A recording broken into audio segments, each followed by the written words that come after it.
अस्सलाम वालेकुम everyone. I hope you all are fine with the grace of Allah almighty. तो आज का जो टॉपिक है, बल्कि टॉपिक तो नहीं है, ये एक रिक्वेस्ट आई थी कि स्टडी ऑफ मलेरिया और एग्ज़ाम्पल ऑफ मलेरिया के ऊपर जो है वो एक वीडियो बना दे, तो मैंने इसलिए सोचा यहाँ से शुरू कर लेते हैं। अच्छा जी, ये टॉपिक है चैप्टर नंबर 2 में, बायो की बुक है, पंजाब टेक्स्ट वालों की, पेज नंबर 23 है। We know that the malaria is a common. सबसे पहले मैं इसकी थोड़ी रीडिंग करूँगी और उसके बाद अंदर से जितने भी क्वेश्चन बनते हैं ना वो आपको बना दूँगी शॉर्ट।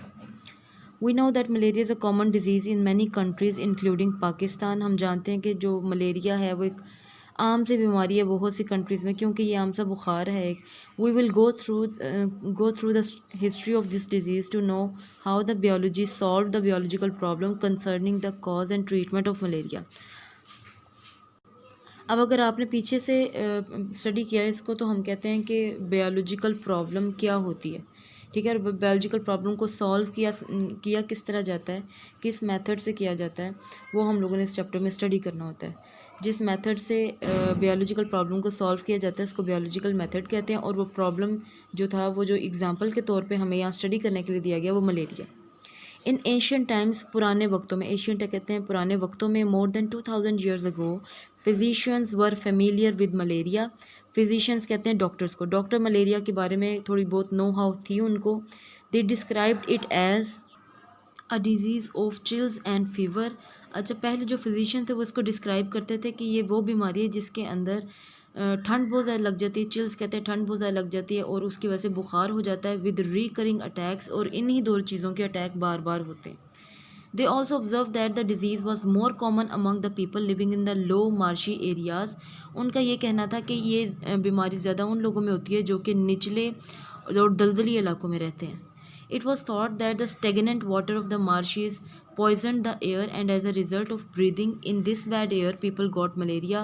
उनका ये भी सोचना था कि जो stagnant water, खड़ा हुआ पानी जो होता है, stagnant कहते हैं खड़ा हुआ को, खड़ा हुआ पानी, जो ठहरा हुआ पानी, ठीक है, ठहरा हुआ पानी मार्शी एरियाज़ का जो था, उसकी वजह से जो फ़िज़ा थी वो आलूदा हो जाती थी, जो एयर थी वो बैड हो जाती थी, जिसकी वजह से उसमें सांस लेने वाले लोगों को ये डिज़ीज़ हो जाती थी, जिसका नाम उन्होंने मलेरिया रख दिया।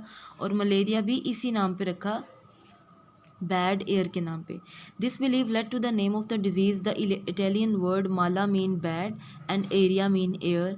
For the further clarification of the observation, some volunteers drank stagnant water from the marshes, they did not develop malaria. इस चीज़ की अब तस्दीक करने के लिए कुछ वॉलंटियर्स जो थे, वॉलंटियर्स कहते हैं जो हेल्पर होते हैं, उन्होंने रज़ाकार जिनको कहते हैं, उन्होंने ये जो मार्शी एरियाज़, दलदली इलाकों का पानी पी कर देखा, लेकिन उनको तो मलेरिया नहीं हुआ। तो यहाँ से साबित हो गया कि मलेरिया जो है वो मार्शी एरिया से तो नहीं आया। अच्छा जी, अब इस पैराग्राफ में से देख लें, यहाँ पर एक क्वेश्चन बनता है। आप यहाँ ये जो जगह खाली है यहाँ पर करके क्वेश्चन लिख लें, व्हाट इज़ मलेरिया, और इसका आंसर होगा यहाँ से the Italian word mala means bad and aria means air, यहाँ तक।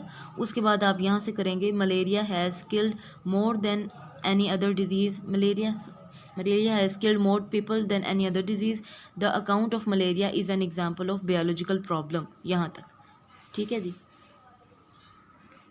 ये यहाँ पे मैंने क्वेश्चन लिख दिया, व्हाट इज़ मलेरिया, और इसका आंसर यहाँ से द इटालियन वर्ड से मार्क कर दिया पहले यहाँ तक। उसके बाद ये जो साइड पे वाइट पैच है, यहाँ से लेकर बायोलॉजिकल प्रॉब्लम तक मलेरिया का आंसर सारा कवर हो जाता है। उसके बाद पैराग्राफ है, बहुत इंपॉर्टेंट पैराग्राफ है, इसमें से 2-3 क्वेश्चन बनते हैं। In the 17th century when the new world America was discovered, 17th century में जब नया अमेरिका दरियाफ्त हुआ, many plants from the America were sent back to the Europe to be used as medicine.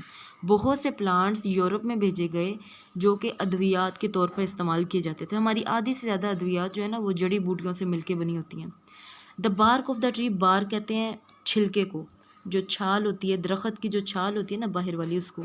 The bark of the tree known as quina quina was very suitable for curing fevers. उस ज़माने में जो tree की एक बाग थी जिसको क्विना क्विना कहते थे, वो बुखार वगैरह को क्योर करने के लिए बहुत ज़्यादा सूटेबल थी। It was so beneficial that soon it was impossible to carry enough bark to Europe. इतनी ज़्यादा सूटेबल थी कि बहुत ज़्यादा क्वांटिटी में वापस यूरोप दोबारा नहीं ले जा सकते थे। अब आजकल भी ऐसे होता है, जब किसी चीज़ से ज़्यादा फ़ायदा होना शुरू हो जाता है ना, या चीज़ बहुत ज़्यादा सूट करने लग जाती है इन्वायरमेंट में, तो उसको शॉर्ट कर दिया जाता है ताकि लोगों की डिमांड बढ़े और फिर उस चीज़ को ज़्यादा महंगा करके बेचा जाए। तो यहाँ पे भी कुछ ऐसा ही केस था। और इसके पीछे कौन थे? सम डिसऑनेस्ट मर्चेंट्स कहते हैं ताजरों को। कुछ जो बेईमान ताजिर थे वो इसके पीछे थे। उन्होंने क्या कहानी खेली थी वो आगे है पेज नंबर 24 पे। बिगिंस टू, हाँ जी, substitute the bark of an other tree cinchona. अब उन्होंने क्या किया कि क्वीना को रिप्लेस कर दिया एक और बार्क के साथ जिसका नाम था सिनकोना।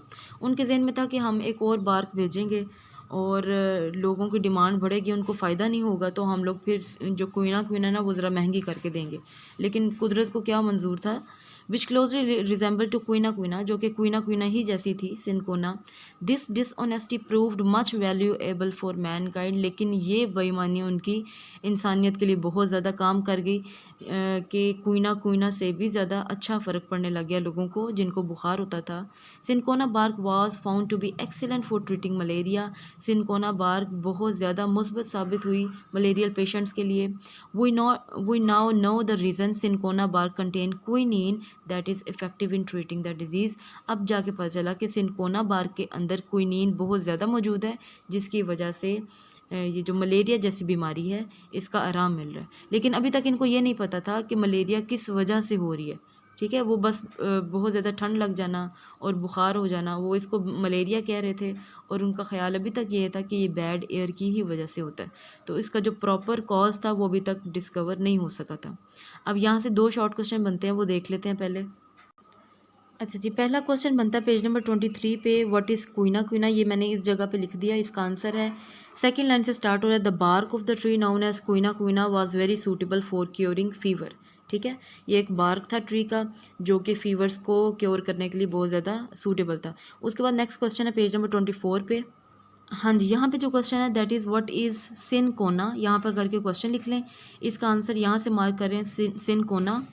विच को काट दें, इसका प्रॉपर सेंटेंस बनाएंगे। सिनकोना इज़, विच को काट के लिख लें इज़ क्लोजली रिजेंबल के बाद टू आएगा। Cinchona is closely resemble to quina. उसके बाद सेकेंड लाइन में से यहाँ से स्टार्ट करेंगे। Cinchona bark was found to be excellent for treating malaria. We now know the reason, इस लाइन को काट दें। ठीक है, यहाँ तक करने के बाद ट्रीटिंग मलेरिया के बाद cinchona bark contain quinine that is effective in treating the disease. यहाँ तक आपका सिनकोना का आंसर आ जाता है। ठीक है जी। अच्छा जी, यहाँ तक इसके 3 क्वेश्चन बन जाते हैं। बाकी जो पार्ट है वो चूँकि वीडियो बहुत लंबी बन जाएगी, तो बाकी पार्ट जो मैं नेक्स्ट वीडियो में कंटिन्यू करती हूँ इसके साथ। ठीक है जी, अल्लाह हाफिज़।